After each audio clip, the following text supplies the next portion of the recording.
So let's imagine a future where we power our homes, our cars, our buildings, and our industry with clean electricity, primarily from wind, water, and solar. So it turns out if we want this future grid, we actually have to plan for it today. And how we plan really matters if we want a clean, reliable, and affordable grid. And how we plan really has to rise to meet the challenges of the day, because things are getting more complex and trickier as we still have a lot of carbon in the atmosphere. So we're moving from a system with just a few large dispatchable generators to a much more complex grid with weather-dependent generation, wind and solar, and some of which are coupled with batteries. And it's not just our generation that's changing. We now have flexible demand with smart thermostats, flexible EV charging. So luckily, we have amazing computing capabilities at our fingertips. And we're developing new models that allow us to effectively plan for the power system of tomorrow. But what are these models? So we create computer representations of our electric grid, which allows us to simulate how the grid operates and calculates the economics, tests the reliability of the system under thousands of potential future scenarios. These models are the primary tools that utilities use to plan the grid. But it's not just utilities that use these models. We want lots of voices and perspective in our planning process. It turns out that robust planning requires lots of perspectives. So we want these models to be open and accessible so many different stakeholders can help develop future scenarios and really pressure test the way we plan. Because we're going to ask a lot of our future grid. We don't need it just to be clean. We need it for so many things, for transport, to heat and cool our buildings, for industry, and we're going to need it to help us survive extreme temperatures and weather. We need it to be affordable. And to get all of these things, we're going to need to have an open and transparent modeling to allow multiple perspectives into the planning process. That's how we're going to get the future grid that we want. We started in hard times to bring us all into the laughter through thick and through thin, for public power enthusiasts without and within. Roll on, enthusiasts, roll on. Roll on, enthusiasts, roll on. I'm Paul Dockery, a co-host of Public Power Underground and senior manager of energy resource strategy and planning for Seattle City Light. And I'm Dr. Ahlmahz Negash, the co-host of Public Power Underground, macro energy system researcher, and power planner for Tacoma Power. Joining Ahlmahz and I as this week's celebrity guest stars are Rick O'Connell and Anna Sommer. Anna Sommer is a principal at Energy Futures Group, a clean energy consulting firm headquartered in Hinesburg, Vermont. Anna has nearly 20 years experience working on a variety of energy planning related issues with a primary focus on all aspects of integrated resource planning, including all of the key words like capacity expansion and production cost simulation, scenario and sensitivity construction, modeling of supply and demand side resources, and review and critique of forecast inputs. That is an awful lot. Welcome, Anna. Thank you. The description of my background, I think, is really kind of indicative of how broad integrated resource planning is. It really covers a lot of different topics. And so I'm not unique in that regard. You know, we are all jack of all trades and hopefully masters of some, right? Yeah, masters of some, I'm right? sure both of you can relate to that as being power system planners yourselves. Yes, so it's not, the complexity has not decreased as the years have gone on, for sure. Yeah, and the breadth of topic only gets wider as we go. Yep. Joining Ahlmahz, Anna, and I is Rick O'Connell. Rick is the executive director of GridLab. GridLab provides advocates engaging in electric proceedings and rulemakings with the best technical expertise and tools necessary to present credible arguments and testimony to regulators and other policymakers to advance clean energy transitions that preserve system reliability. It's a great promo that I got off your webpage. It's I think a well articulated mission. Rick is a champion of state-of-the-art open source planning models, including commissioning the GridPath R8 toolkit, which was developed by the Northwest's own Elaine Hart and Anna Maliva. Welcome, Rick. Oh, thank you, Paul. That was very generous introduction. Super glad to be here. Thrilled to be here with Anna and both of you. And one little tidbit, I guess I'll add a little tidbit of my background. I've been doing clean energy work for 20 years, but before that, I actually worked in computer software. And so I have a specific and deep interest in modeling and software. So this topic is like an intersection of my old career and my new career. So excited to be here. And you mentioned in your opening monologue this need for computational sophistication in our power planning, right? We have new tools. We could do thousands of these things, and the computational and computer science aspects like super fascinating. Did I get that right from your monologue?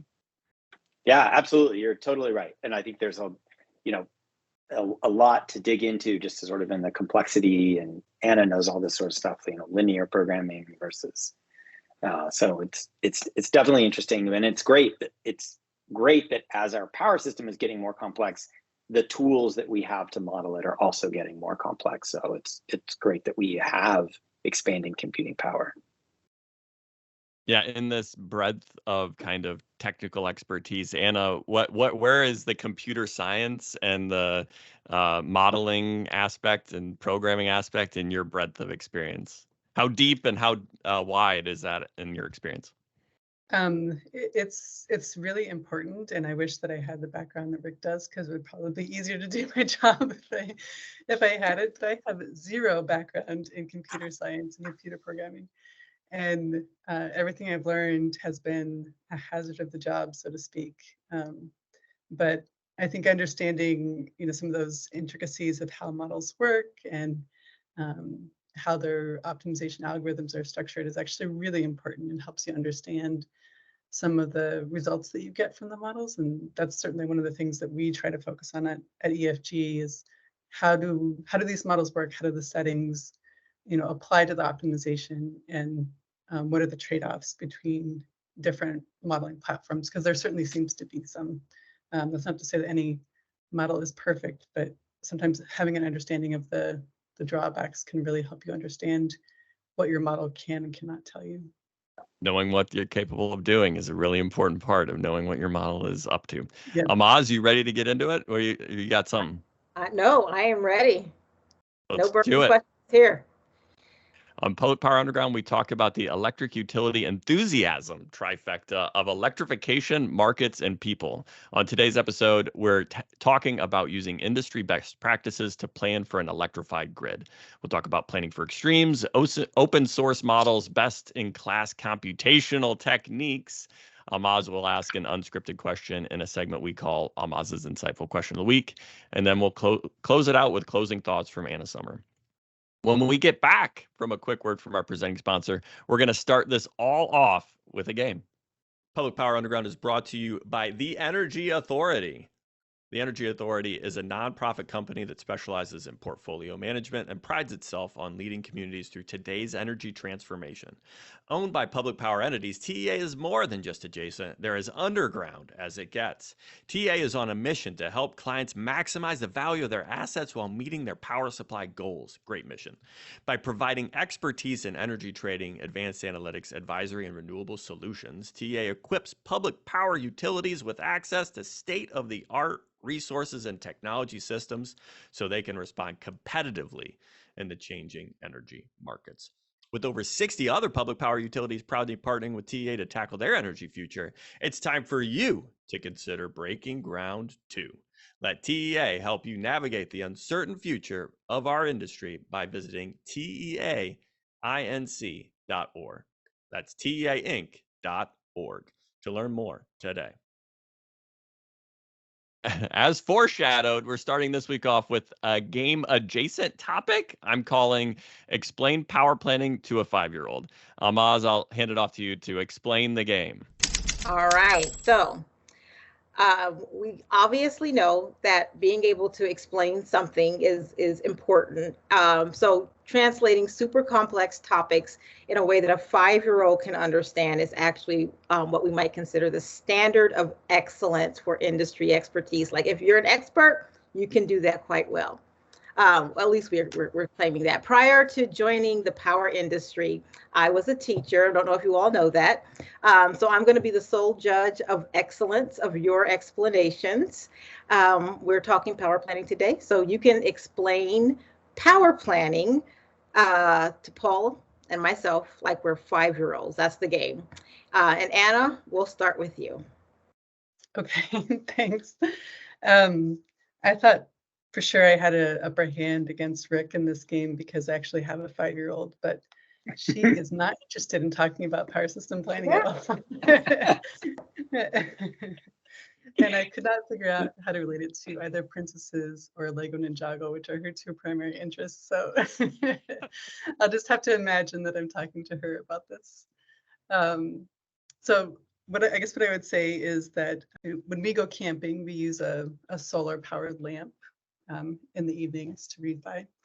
And solar power is one way in which we can produce electricity, and electricity is another form of energy, just like the energy that we use to power our car, or when we make a campfire, that's also a form of energy. And that lantern is kind of similar to our electric power system in the sense that there's a mechanism to produce energy and then something that uses that energy. And if you imagine that all of the lines, the power lines that we see around our house, around our neighborhood, are those systems in that lantern sort of amplified and multiplied. That's how our electric power system works. And so my job is to figure out where those things go, what kinds of mechanisms we use to produce power, how much power people will consume, and what the cost of that looks like. And yeah, I think that's, I'll leave it there for now. Okay. I love the like camping analogy because my family and I actually just spent 1 day camping out at the Oregon coast, and like the decisions you have to make going into camping around what you're going to take, how much you're going to take, whether you're going to get the really small backpacks or get the bigger ones that are more comfy, how many stuffed animals you're going to take are all really important questions that a 5-year-old would pick up on. I would say, Anna, how many stuffed animals you're going to take camping may be the way to translate this to your 5-year-old, because it is a critical question we all have to answer around the constraints. I love that analogy. Thank you, Anna. That's good advice, Paul. Though for our family, it wouldn't be stuffed animals; it would be treasures. So they have like little boxes full of random things, like old keys or rocks or things like that they want to bring. Because it's important to have treasures when you go camping. Absolutely, it's critical to have your treasures when you go camping. All right, great job, Anna. Rick, can you top that? Yeah, I think it's an unfair advantage that Anna actually has a 5-year-old. So I have an 8 and a 10-year-old daughter, and part of the joy of being a parent is you completely forget everything that comes before, because I think your brain, you wouldn't be able to go forward if you dwelled in that period of pain. So it's been a long time since I've had a 5-year-old. But I'm going to go with the analogy of, explaining to my 5-year-old daughter that we live in a town, right? And maybe people want to move to our town, or maybe so we need new houses for the people who are moving to our town. And maybe some people's houses are old and they need their house needs to be replaced. So they may need new houses. So we want to think about what kind of houses we want in our town, what kind of houses we should build, and we can't just build these houses overnight, right? It takes time to build a new house. So we want to think about it beforehand, and we want our new houses to be better. We want them to be more efficient, maybe use less resources. We want them to be cleaner. Maybe we want different kinds of houses. We want apartment buildings. We want single family homes. And so that's sort of what we do when we plan the electricity system. We kind of we have to think about it well in advance. We have to think about, okay, how are we going to have enough electricity to run all the things that we need? we really want to have. We got to kind of plan ahead. Otherwise, we're not going to have enough electricity when we need it. Just like if we don't plan ahead for housing, we won't have enough houses. I think this is a little bit salient because we actually do have like a major housing problem, especially in the West Coast. So I think it's something that like our kids definitely understand, especially living here. That's my entry in the planning power system planning for a 5-year-old. All right. You just reminded me. So I think it was Destiny that we talked to last, sort of touched on that housing and energy nexus. That has to be the focus of one of these days, Paul. But drum roll, I have to say, if I were a 5-year-old, I would have to go with Rick. But that said, so yes, Rick is the winner. Like, I would understand that if I was a 5-year-old. I think Anna's 5-year-olds are going to be smarter than everybody else because she talks using big words. And my mother used to always say, like, don't use baby words with kids because then they'll like use regular words and then they'll have good vocabularies. And so Anna's kid's going to be smarter. I appreciate that, Ahlmahz. The other day, my daughter said that she was trying to manipulate something, and so we're still working with how to pronounce the big word. Mechanism, and I was like, mechanism, yeah. Yeah. Well, I think these two analogies were really lays really good foundation. And as Ahlmahz mentioned, we talked to Professor Knock about how the housing energy nexus. So, I mean, planning for housing, planning for communities is part of planning for the energy grid, part of this integrated planning. I'll go back to the camping though, because I actually think I may start using it as a way to communicate power planning, just because for that Northwest group of people that we tend to talk to, the experience of having to plan for like what you actually need, or planning around, if you're glamping, the glamping paradigm of camping versus the quote unquote bare minimum. So part of the backstory with my family going camping is we were only going for one day. So my wife and I were like, we're only going to pack the bare minimum. And our 4-year-old was woke up crying that morning because he didn't want to do the bare minimum for camping. And I think there's a lot of discussion there around the input from your community on what your expectation is for the power system of the future. So yeah. I think this lays good groundwork. Do you pack for the bare minimum, or are you a glamper, Anna? Somewhere in between it, and probably more toward the minimum because we tend to canoe camp, so you have to get everything in the canoe. Oh yes, canoe camping. What's canoe camping in a power system? Is that like islands, planning a grid for an island community? Yeah, definitely, because you bring the bare minimum of water and then you filter your own, so there's no interconnections to anywhere else. Yeah.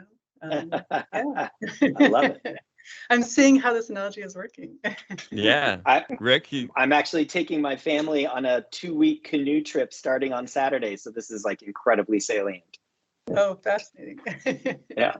And Rick, now you can use some of your power planning algorithms to then communicate the optimal packing strategy for your camping trip. I think this is the deep dive everyone was hoping for when they tuned into Public Power Underground this week. Exactly. Capacity planning for canoe camping. Okay, well, that laid, I think, a good groundwork for discussing power planning. But the focus of this episode are industry best practices. I've asked each of you, including Ahlmahz, to bring your 3 best practices to talk about. We may not get into all of them, so I'm hoping y'all wrote them in a way we can just, at the end, give a 1-sentence synthesis if we miss it otherwise. I've got a list from conversations we've had before and other topics that I'll check off your topics as we go or add to ask questions about later on. So I'll start with you, Anna. What is the top of your list for industry best practices that you'd like to start the conversation with? I'll start off with a stakeholder process. Believe it or not, that is actually not always part of integrated resource planning. It's certainly become much more common over the past few years, but there are still some utilities that do not conduct a stakeholder process as part of their IRP work.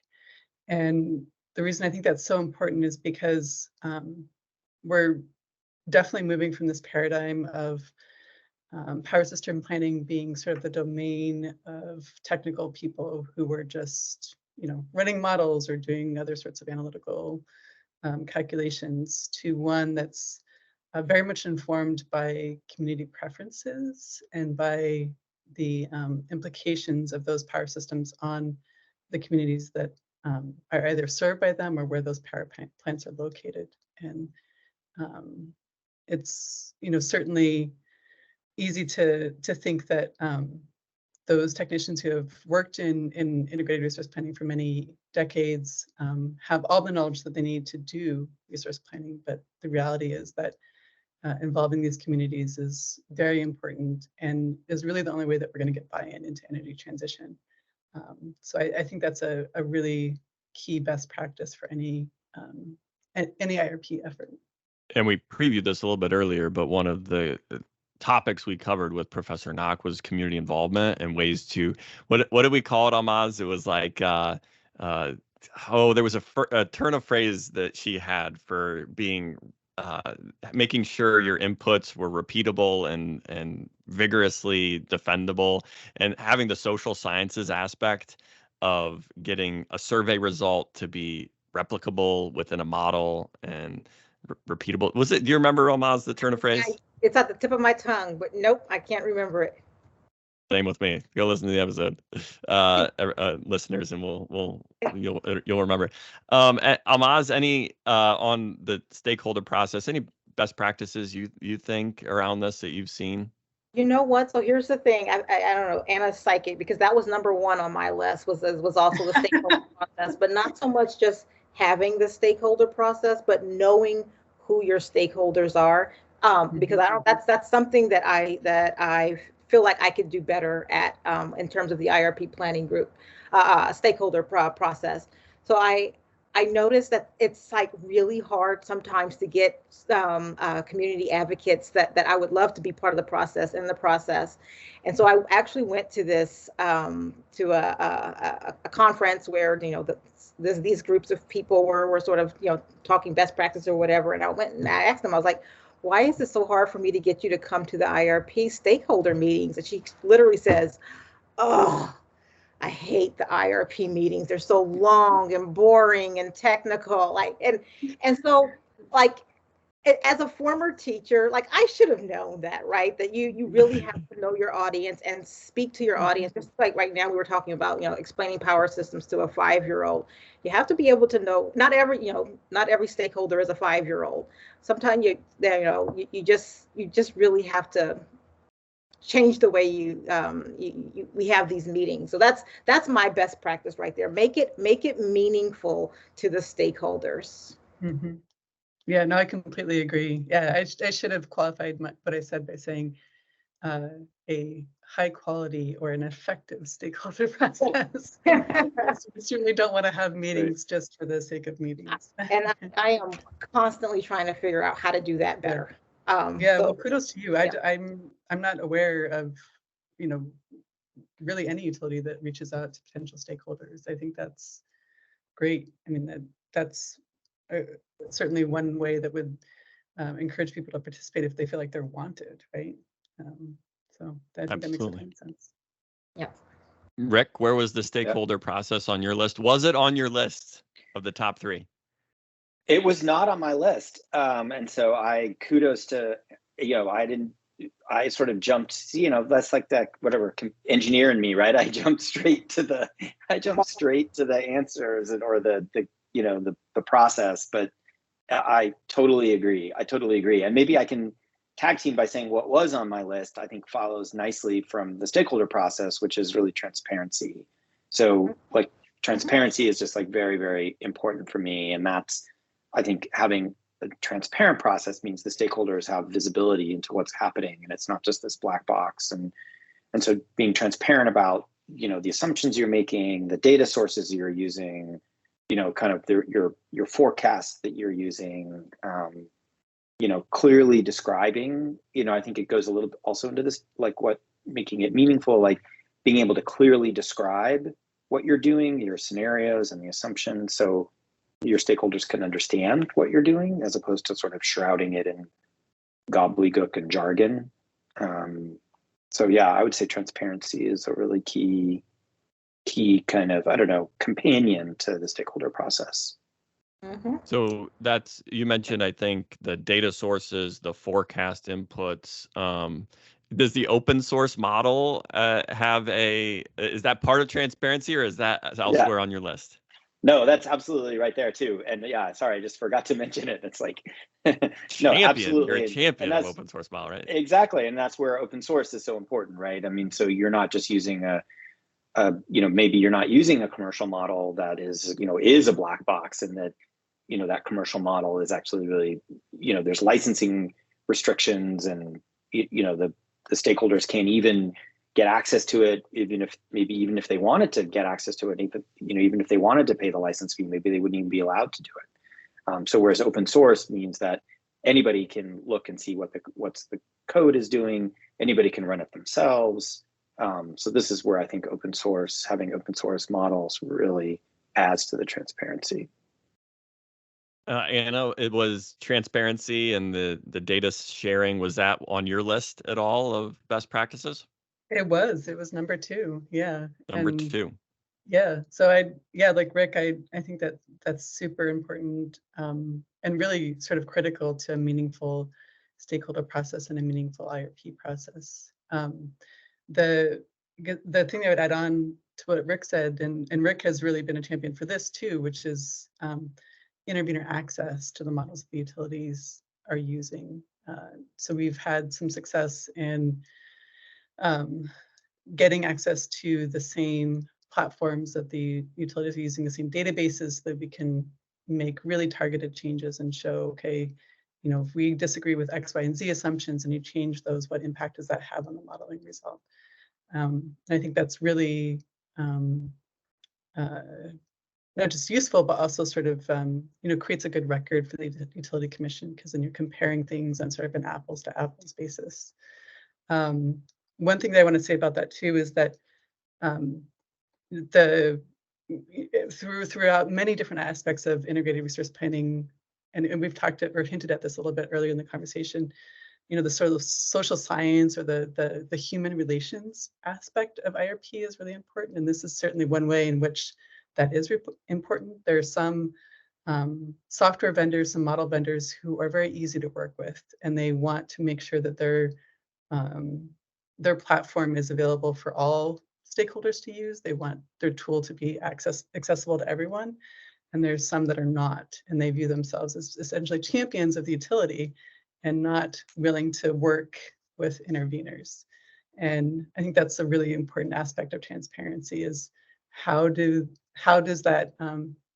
sort of the willingness or the ease of facilitation of data and tools, influence the process and influence the transparency of the process. So yeah, I completely agree with everything that Rick said, and just wanted to add on, this sort of the behind the scenes, I guess, if you will, efforts around transparency and accessibility for the actual tools that are being used to develop the IRP are also very important.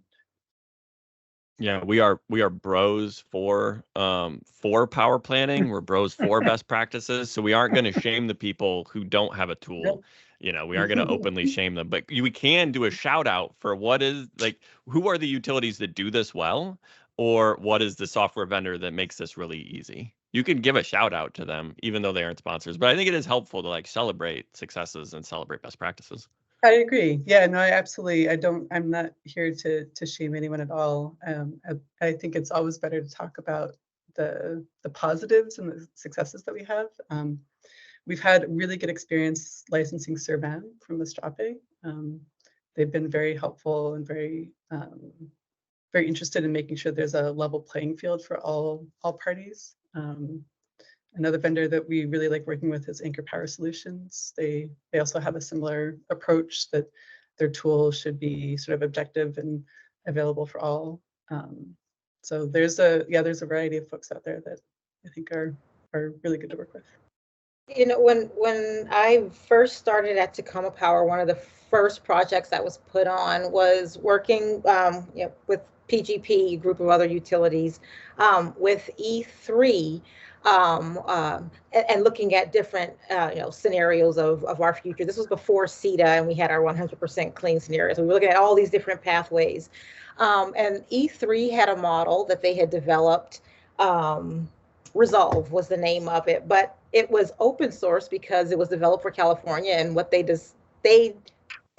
required that the model be open source and for their modeling purposes. And so we actually benefited from that after we were done, like with the work that we had done with PGP, or with E3. We then took that model. We were able to dig in and make changes and do other scenarios, and was a big fan of E3's open source tool early on when I first started at Tacoma. Cool, that's great. One of the things I really like about open source and making sure the computational techniques that we're using in power planning are available is because you sometimes encode choices within your algorithmic technique for choosing optimal resources, and making sure you make the covert overt, and make sure the policy choices that you have encoded by the computational technique, or at least available to be discussed, is really important, and that's part of what open source techniques can help do if you have great experts to help unpack all that code for you. Anything else you'd like to add, Rick, before we see who else has another thing on their list? Yeah, no, I think you made a really great point. I mean, there's there's a huge long history of secret things being stuck in models to limit their behavior that people only discover many years later, and so it's just great having that transparency and not just having this black box where it sort of spits out an answer and then you find out, oh well, it spit out that answer because somebody artificially limited the amount of solar that could be added every year or something like that. So I think it's great to have that transparency. 100% agree. But I failed to ask you this. Was the transparency thing number one on your list, or where on the list was it? Oh, well, in the spirit of openness, I hadn't ranked my list. I had 3 things, and I don't know if I'd say one is more important than the other. Okay, well, that's fair. That's fair. I appreciate the openness and the honesty on that. Anna, can you give us another thing on your list? I think I have you as having stakeholders as 1. The transparency is 2. What was your third? My third, and this I don't think will surprise anyone, is reliability. And I think it's important to think about reliability in multiple different forms. So it's we oftentimes, if we were at a conference together and having this conversation, and I said reliability modeling, you'd think SERVM or Resolve, right? And that's certainly one aspect of it. But I think there's a few things that I think about, or that are sort of on my mind when we talk about this in regulatory settings. One is that those models are looking at just at bulk level, reliability, essentially energy adequacy at the bulk level, right? And oftentimes they are concerned almost entirely with supply side resources. So we're looking at ideally we're looking at how a load and generator performance changes with weather, which is really reduced to temperature in most of these models. But we're oftentimes not really thinking about what it is we can do on the load side of things to address reliability too. And I think this is becoming a little more visible, or a little more sort of tangible, if you will, after some of these extreme events where we've seen load increase very dramatically over a period of several hours. And more, to me, one of the key questions around those sorts of events and the planning for those events is, what drove load so high. You know, in the wintertime, for example, if we're talking about, you know, the response to an extreme ice or snow event, you know, you can generally assume that schools are closed and people aren't really going to work unless they perform some sort of critical service, right? So why is it that when we have sort of more limited economic activity, do we actually have more load? Are there things that we need to do on the residential side, for example, that would help people avoid using space heaters? I think those sorts of questions about how we address reliability on the load side, not just on the generator side, are really important. And I don't know of anybody who's doing that well. And then the other thing I would add is that, you know, I do think that, so my work is almost entirely focused on this sort of bulk level, you know, power system planning, but it remains the case that most outages occur at the distribution system. And when we talk about reliability, we almost always forget about the distribution system. And so I think figuring out how the sort of focus on the reliability at the bulk level can impact potential distribution system outages is an area where we need to do more thinking and sort of more focus. So reliability is my third one, but I guess it's a little bit more broad than the manner in which we generally think of reliability as a focus of integrated resource planning. Fascinating topic. I love I mean, we need to acknowledge a lot of times that a lot of the outages people actually experience are on the distribution level from just, you know, extensions, distribution system outages from fallen trees and stuff like that. And that incorporating that into a model, I think, is really helpful and useful. Rick, where did reliability fall? Was it on your list? Is there any adjacent topics on your list that we can pivot to? It wasn't really on my list. I think this is a really interesting one, Anna. I mean, I feel like I'm going to get scolded for not, you know, saying round trip modeling or, you know, thinking about these sorts of things. So I love that. I loved it that Anna included that. I don't. I mean, I love her. I love the focus on the supply side. That's definitely. I mean, that is. I guess I could tee up. That is one of the next thing on my list. My unordered list is holistic. And so that's really thinking, you know, planning holistically, right? So thinking about new loads from the electrification of transport and buildings, bringing in forecasts of distributed energy resources, thinking about the supply side. So like how, you know, like those new loads, like how are they going to behave? How can they be more flexible? Thinking about your neighbors and the transmission system, don't just like plan for your little island, think about markets and market interactions. So really like this holistic planning, right? Not just, I think in the past, a lot of power system planners kind of plan for their balancing authority and, you know, sort of planned as if you were an island and just really focused on the bulk system, you know, as Anna say, you know, the big dispatchable generators, but things are getting different. And I think we need to be more holistic in our planning. So I think that ties on with reliability. But again, I can't believe I didn't have reliability on my list. I might have to reorder my list, and you know, maybe I should add it. This is the benefit of sharing our lists, is you know, getting great insights from other people. So holistic planning, I think, is a topic I would love to do better and think about better, right? When you think about transmission as part of your power planning, when you think about regional resource adequacy programs and how to incorporate that into a utilities planning threshold, are there anybody you would say do this well? Are there any, you know, utilities that do this well today that we could look to as someone who's doing best practices?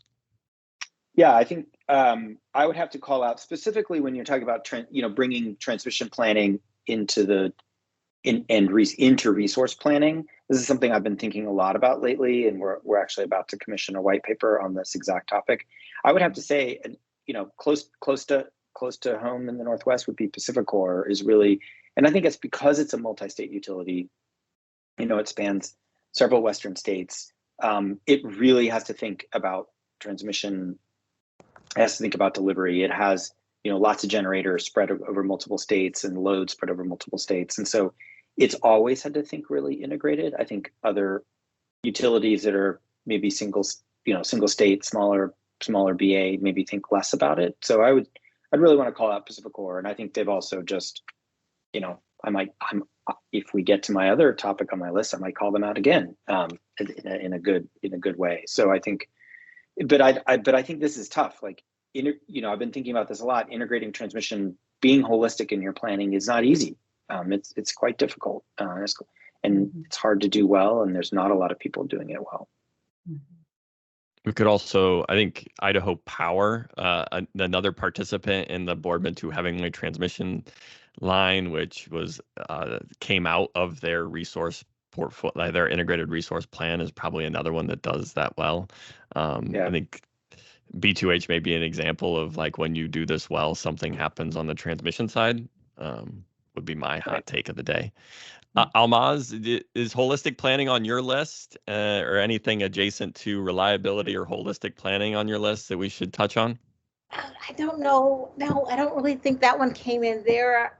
I mostly talked about being strategic and making sure that you're asking the right questions in the IRP. So that may be adjacent. You will be asking about reliability and certain things, but and other things. I mean, but that's mostly where I was going, is making sure that you're asking the right questions. Sometimes when I talk to planners, they will say, at this, we've gotten to the point where we don't even plan anymore. Everything's planned for us, or like everything is dictated and we just have to, figure the least cost way to do that thing. We're not basically planning anymore. But, that's one way to think of it. But there's always you can be more strategic about asking deeper questions. It's not just about what you build, but how you build it and who's impacted. And like there are other strategic ways to think about planning. And so anyway, that's what I was thinking, is like making sure you're asking the right questions and not just the ones that, are the bare minimum. Okay. Agreed. Ask the right questions. That is part of a strategic view, which you could, I think it matches okay with the holistic planning. Anything on the holistic planning that you'd want to include, Anna, or shout outs you'd like to give to people who do it well? I've been heartened by what feels like a lot of progress in integrated resource planning on a number of fronts and a number of jurisdictions over the years. I can't think of anyone who does it kind of perfectly or in a way that I would sort of hold out as a gold standard. But there's a couple of things that I think are worth mentioning. One is this concept of round trip modeling that Rick talked about before, which is essentially taking plans, from your capacity expansion model and subjecting them to reliability modeling. And so you can explicitly test for whether a plan meets a particular set of reliability criteria or not.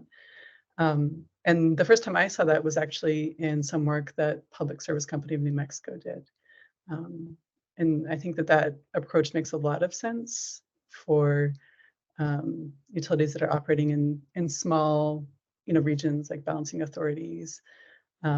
It's harder to make that as meaningful and as sort of reflective of reality in a footprint like an RTO. So there's some, I think, limitations to that approach, but that's certainly a best practice that we recommend, when we're looking at IRPs and sort of standalone, single utility or, single utility plus some munis, balancing authorities. And then the other is that there's a lot of, I would say, sort of half-hearted or just not very robust looks at other reliability criteria, like, ranking resources based on whether they provide black start capability or not, but not reflecting on whether you actually need black start capability. And there's a utility called AES Indiana that did, I thought, much more robust look at those sorts of questions. So looking at things like short circuit strength and whether you need black start capability for different types of portfolios. And that reliability analysis was done by a consulting company called Quanta. And I thought they did a pretty good job with it. And that's the sort of thing that, if you're getting into more of kind of grid services and things that you can't explicitly, or you'd have a hard time explicitly representing in an IRP model, I feel like that was a good template for how you might think about those things in a way that's more robust and meaningful. Shout out to AES Indiana. Well done. Nice to get them in. Thank you, and a head nod to them. Rick, we got some key words here: round trip planning and short circuit strength and reliability planning. Were those the last one on your list, or do you want to talk about some of those buzzwords before you get to your last thing on your list? Well, I think round trip modeling is awesome because you always want, when you're doing modeling, you always want to come home, right? You don't want just a one-way bus ticket to Schenectady. You want to actually come back. So love round trip modeling. And for your listeners who aren't aware of what that is that's really doing capacity expansion, getting a future portfolio, and then running a reliability analysis on that, making sure that future portfolio that your model created is reliable. And if it's not, then coming back and making adjustments to it and sort of iterating until you get it to where it needs to be. So that's sort of, I think, a best practice that I heartily endorse, and we've done a lot of work at GridLab on round trip modeling. I guess can I throw out my final best practice that I was thinking of? That's where we're going next. Absolutely, please do. All right, so I first was going to you can tell I'm going for the one word best practices, and so this one started out as complex, but I think sophisticated is maybe a better word. So really that, I sort of intimated this earlier, right? Like our grid is getting more complex. Our power systems are getting more complex. We're relying on weather dependent generation. We're relying on storage, which is actually quite complex to model in terms of making sure we have, you're going to make sure the storage is charged. How are you going to get, where's that energy going to come from? You've got, what we call energy limited resources. You've got the demand side that we're going to bring in, right? So we're thinking about not traditional demand response, as well as like more flexible demand, like EV charging, sort of load shift, shake, shimmy, all these things. And then we also have to really think about weather. So, not only does weather drive our load, but weather also now drives our generation.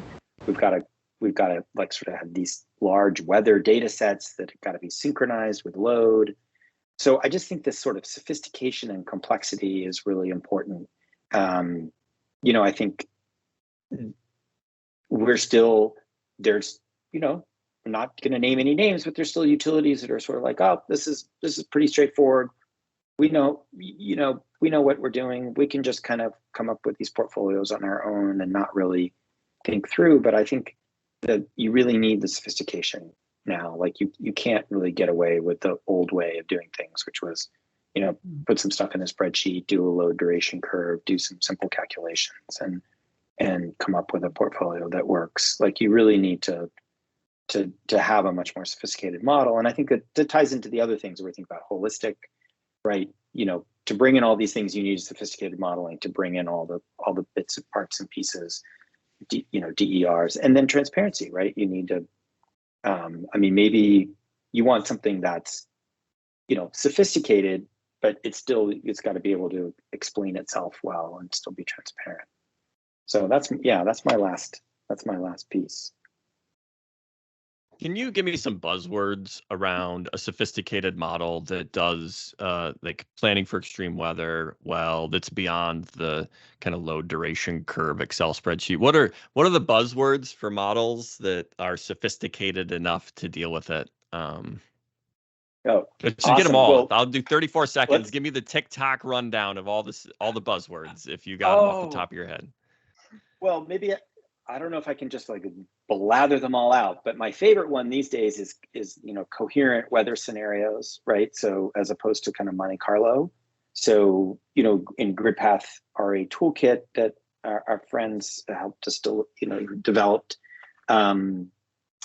we're actually looking at, weather years that are synchronized with load, as opposed to this sort of Monte Carlo where you do these random draws and you kind of look at these random things. We want to actually look at what does real load look like under real weather conditions, on an hour by hour basis. So I think, yeah, coherent weather that's my kind of favorite buzzword. Coherent weather traces is a super, that's really important for hydro resources, right? To have that coherency of water years. So that'll speak to the heart of hydropower planners like me. What else you got? So what did you call that again? Coherent weather? Yeah. Coherent weather. I mean, I think it's a great band name too. I mean, it's also a great band name. What other buzzwords do I have? I don't know. I think, one thing that we're just starting to think about, so this is a super cool buzzword because I don't even know what it really means, but is, stochastic portfolio development. So really using, so instead of, so I think that's, and that's still, like I said, early days on that. We don't really know what that looks like, but I think we're starting to dig into that. So that's definitely that would be a TikTok buzzword, I'm sure. What else? Well, I think energy adequacy versus capacity adequacy. That would be my last one. Mm-hmm. Yeah, I mean, as we all know, resource adequacy is having energy available in periods of stress. That's what resource adequacy is, obviously. Anna, can you help Rick out with any more buzzwords that you hear or talk about in these circles for our TikTok video that we'll string together of you two saying these things? As we alluded to earlier, Rick and I are horribly social media deprived and not the best source for this sort of information. I guess maybe at the risk of sort of hijacking your question, Paul, I would add that I think a lot of these things have trouble being operationalized because we lack data to do them. And what I'd love to see is rather than just sort of throwing up hands to say, okay, who do I need to talk to in order to make that data happen? Things like creating the weather years data, not just backward looking, but also as it relates to climate change, because we're planning for these power systems under the assumption that we might have winters like we did in the 1980s, and what if that never happens again? So the talking to folks that we don't normally talk to, who are climate scientists, about how to sort of glean their understandings and put them into the planning that we're doing, I think is really important. And maybe the buzzword for that is just interdisciplinary. That's really, I think, where I see the future of IRP going, is that you really have to expand your jack of all trades approach to it even farther, right? And do so in ways that perhaps haven't occurred to us before. So if you can't do it now, what are the steps that you need to take in order to be able to do it in the future? Absolutely. I mean, I just want to tag on and just say, GridLab started working with Dr. Justin Sharp, who's a well-known meteorologist, also based in the Pacific Northwest, specifically for this reason, right? To get a real, meteorologist take on power system planning and making sure that we're using the best data sets. And we're currently advocating pretty forcefully that the DOE needs to get us better weather data, because we just don't right now. The weather data we have, the weather data sets aren't that great, and they're not that deep, they're not that long, and we need better data. So yeah, definitely double click on what Anna's saying around data sources. Yeah, and imagine if the Dukes and the AEPs of the country were on DOE's door saying, "Hey, can you create this data for us?" I think there's that, again, that sort of human element of what is it that we prioritize sort of leads to what it is that we analyze and we focus on. Nice. Ahlmahz, so we've got the top three from Anna, top three from Rick. What else is on your list? Anything that they highlighted that's also on your list? You know what? So I'm going to be a little bit on the opposite end of the spectrum as Rick. So Rick started off saying he was first thinking complex, but then went to sophisticated. And I actually think the word is sophisticated because I was first on the simple side. So I was talking to a former colleague of mine who reminded me of this Einstein quote that like everything should be made as simple as possible, but not simpler. And that's like an ideal in models. Like you don't want it so complex that, and I'm pretty sure you all, the two of you have had this experience where you make one change in the model and you don't recognize that there are like all of these different domino effects that has something to do way down, and you run your model and you get this unexpected result, but you just like they're so complex you don't know how one thing you're changing here is making a difference somewhere else in an unanticipated way. And so to the extent that you can keep those models simple while still managing to model the complexity of the system, I think that's sophistication. So I'm going to change my answer, which was simple, and make it sophisticated. So Rick has converted me to sophisticated. Love it. Well, I will follow you, Ahlmahz, and probably bring you back just a little bit. Explainable is what I would interpret what you're talking about, right? It's not really that it be sophisticated or it be simple, but ultimately we have to make this transparent, which means we have to be able to explain it to Michael Scott, which is the 5-year-old test. And the classic meme from Michael Scott, it's, can you explain this to me like I'm 5 years old? And if we're going to try to get Nicole Kellner to do a watercolor about any of our topics, we need to be able to communicate it in a way that's entertaining to a 5-year-old. And that to me is the heart of like what we're trying to do in the stakeholder process, in the transparency of open source model. It's making sure your computations are explainable and your results can be mapped to the community involvement so that they can see when they provided their input, how that can get mapped to the output in a reasonable and rational way. Ultimately, that's what we need to do. How's that for a nice close out of this segment? Well done, Paul. Nailed it. Awesome. We landed the segment. We landed the segment and tied it to the first one, which is perfect. We're taking a quick break, and when we come back, we'll close out the episode with Ahlmahz's insightful question of the week, followed by Anna's closing thoughts. Energy Northwest is proud to provide clean, abundant, and reliable energy to help meet our growing needs. Energy Northwest is proudly advancing the Northwest's clean energy future. I knew that. Yeah, of course. I knew that. They also have a great training program, which isn't in this promo, but I'll just provide it as a promo as well. They have a great internship program where college graduates can get an internship through Energy Northwest. I've talked about it many times on this podcast. I'm a big fan of that program. Wasn't in this ad read. They didn't write it in, but I'm just inserting it because I'm such a big fan. All right. Well, sign up, boys and girls. Learn more about nuclear energy and its full potential at energy-northwest.com. That's energy-northwest.com. Up next is a Today I Learned segment, or TIL, for those online. I call Ahlmahz's insightful question of the week, where Ahlmahz asks our guests unfiltered, unscripted, and occasionally unfair questions. Take it away, Ahlmahz. Okay. I'm actually making this one unfair. I feel like in recent episodes, I've been a little less unfair. This one's truly unfair, except maybe, I don't know, it's probably unfair because anyway. What do you all see might be the role for AI in long-term planning? Yeah, great question. I think AI is going to have a role. AI may actually have a really interesting role in like just what you were talking about earlier, Ahlmahz and Paul, like sort of the explainability, like being able to take, if you think about what AI does now, like a large language model, right? It takes an enormous amount of data, and you ask ChatGPT, summarize the 1,000-page FERC order 2023 for me in 7 bullet points, and make it sound like a Shakespearean sonnet. So maybe we can do the same thing with power system plans, right? AI is going to be able to make the charts. It's going to be able to do the summaries of the scenarios.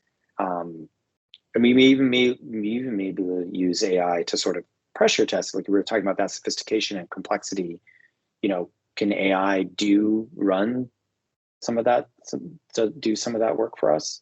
I definitely think there's a role for AI. I mean, this is like, especially computer modeling. The modeling part of power system planning is, obviously done by computer models, so it's extremely adjacent. I love that answer. Before Anna, you take over. One of the really powerful applications of these language learning model is providing them with code and having them explain to you, a computer explain to you, a human, in human words, what the program does. And I think that could be a really powerful way to translate these open source models that we all agree is a really good best practice into words that a non-programmer can understand. Is like a really powerful, not just I submitted a PowerPoint, but to talk about, hey, what are the assumptions that this program makes around this aspect in my words? Here's the code. To decode what's encoded. I love that. That's great. Thank you, Rick. And you're up next on the unfair question. I don't want to give you Yeah, no, I thought Rick's answer was great. Embodiment first. And it makes a lot of sense that AI could potentially do that. I guess my response may reveal my ignorance about artificial intelligence, but I wonder if there's some way for it to do some scripting for some of the modeling that we do. If there's some way to sort of seed the model with enough understanding of these platforms that it could actually, set up some of the inputs or the changes that we oftentimes have to do manually or set up in Excel, or depending on the software package that we're using. That's the first thing that comes to mind. So not explain the code, but write the code itself. Yeah, it's not the code so much as the inputs, because oftentimes, like, we have one model that we've used before, and you have to input the costs in $1 per megawatt week, right? So like, what if you could say like, just translate these costs into that unit, instead of having to write out the Excel formula yourself to do it. So that's sort of basic level scripting. Do you all think that one day we'll be able to? Anyway, are any of you Star Trek fans? And you like talk of course. to the computer? Oh, okay, good. Can you imagine the day when we talk to our models? Yeah, I was just going to say, hey Siri, plan me a power system for the Tacoma Power VA for 2023. Make sure it gets to 90% clean, carbon free by then. Then we'll all be out of jobs. But there will still be the stakeholder input process that will take a lot of emotional understanding to be able to translate these things into. So the social sciences probably will be sustaining. I don't know that my job will be, though, Ahlmahz, to your point. Yeah. Ahlmahz, I'm going to ask you actually the same thing. Is there an AI application for power planning in your mind? I'm going to ask you your own unfair question. So that was, I've wondered if we can use AI to explain what's going to happen. Like, if I do this particular thing, make this a particular adjustment in the model, what's going to happen? Like, I don't know that unless I run the model, and what I wish I could ask, what's going to happen. Because sometimes I don't even know that something's happened because I don't check every last output. And you get oodles and oodles of data that comes out. So just saying, like, what's changing when I've done this? Like, being able to talk to the model like that, I would find incredibly helpful. I like it. Great answer. Great answer to your own question. Well done, Ahlmahz. I am going to close. Before we close it out, I recently had an episode where we talked about transmission, and I closed that episode with PUC-for-a-day, which is like a variation on like a king for a day or queen for a day. I'm going to ask each of you, if you were PUC-for-a-day and you could implement one planning policy across the whole U.S., understanding that PUC is only for a state, but whatever, you're the national PUC for a day. What is the one power planning policy you would enact as PUC for a day? I'm going to start with you, Rick. What's your PUC for a day? Yeah, this one's easy for me. So I would replicate what a couple of commissions have already done, really starting with New Mexico a few years ago. And that was a project that Anna and I worked on after that ruling. And that really is where the PUC, we talked about transparency. The PUC mandates transparency. So the PUC says, utility, you've got to share your model. You've got to share your model data, right? So it's not just enough to have the model. You also got to have all the whole setup, the database. You've got to share that with stakeholders. And you either need to share it with them so they can run their own scenarios, or if they don't want to bother with that, or they just want to ask you to run some extra scenarios, you've got to run extra scenarios for you. I think that just goes a long way. In the case that we did in New Mexico a few years ago, Anna and I and a team of other folks put together a whole portfolio. We put together a scenario that was different from the utility scenario, and the commission, because we had used the same exact tools as the utility, the commission was like, well, this is just as reliable, just as good as the portfolios that the utility put together, but we like their portfolio better. And so they actually asked the utility to implement our portfolio. And so I think having that level of transparency would really change the game with power system planning, and really, just up the stakeholder process that Anna talked about. It's just a much more robust stakeholder process and enriched stakeholder process if the stakeholders come to the table with the same tools as the utility. Okay, regulatory standard for transparency. That's your PUC for a day. Anna, what's yours? Yeah. It's not easy to pick just one, and I 100% agree with Rick. I think that would be fantastic. The one that I would pick, though, I think actually relates to the demand side. If I were the PUC for a day, I would institute a third-party administrator for demand-side programs in all states. And the reason for that is because we work in a lot of states in which the sort of fealty to sales equaling revenue has really meant that there's been little to no effort to implement energy efficiency and demand response programs. And as we get into electrification in particular, with this specter of increasing loads, I think that is a huge mistake. And I don't see a way to kind of change the paradigm around the sort of incentive and the ambition to implement cost-effective demand response and energy efficiency without taking it away from the portfolio of monopoly utilities. So that's what I would choose to focus on if I were the PUC for a day, so to speak. Third-party administrator for demand response. Did I get that right? That's right. Yeah. Okay, and energy Ahlmahz. efficiency. And energy efficiency. Ahlmahz, what's yours? PUC for a day. Understanding we as public power should probably not comment on PUC policies, but we're going to do it anyway. Ahlmahz, what's your PUC for a day? So honestly, I'm obsessed with what the cost of the energy transition, the impacts of the cost of the energy transition on our most vulnerable populations.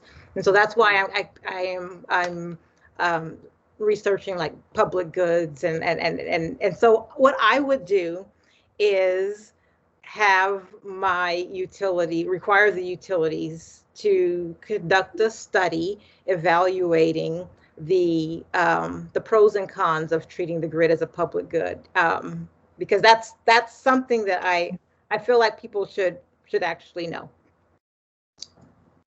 Love awesome. That. Thank you, Ahlmahz. I'm going to give mine, which is just a slight tweak to my answer last time, and that is universal childcare as a regulatory asset, because childcare is work that enables all other work. And if you are a parent in today's pandemic times, you know that the work of childcare is disruptive to all your other work, including power planning. So universal childcare as a regulatory asset, and we should all you would free up so many resources and so many energy, thought energy around the logistics of childcare. And that, to me, is a policy I would institute. So that's all the topics we're covering this week. Before we close it out with Anna's closing thoughts, I want to thank all of you for participating. Rick, do you feel valued and appreciated? I feel so valued and appreciated, Paul. Thank you to you and Ahlmahz for having me on the show. It's just a real pleasure. Thank you. I hope it was fun. Yeah. Anna, do you feel seen, heard, valued, and appreciated? Did you have fun? I did, yeah. No, this was great. I really enjoyed talking with all of you. Yeah, hopefully we'll get to meet in person one day.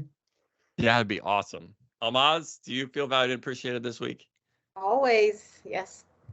Perfect. Well, thank you very much. Public Power Underground is a production of News Data and Seattle City Light. You don't have to be subscribed to News Data's weekly newsletter to get this podcast, but it sure makes the podcast make a lot more sense. Now we're closing out with closing thoughts from Anna Sommers.